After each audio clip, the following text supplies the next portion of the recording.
श्रीराम जय राम संकट मोचन जय हनुमान। श्रीराम जय राम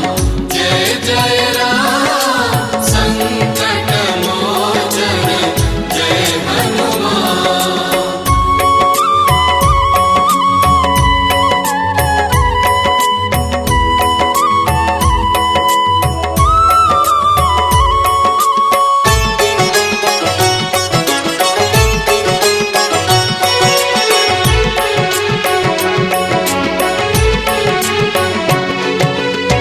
प्रभुंक मुद्रिका नहीं मथारे लगाई सात सिंधु लंघी गल अटकिल नाही।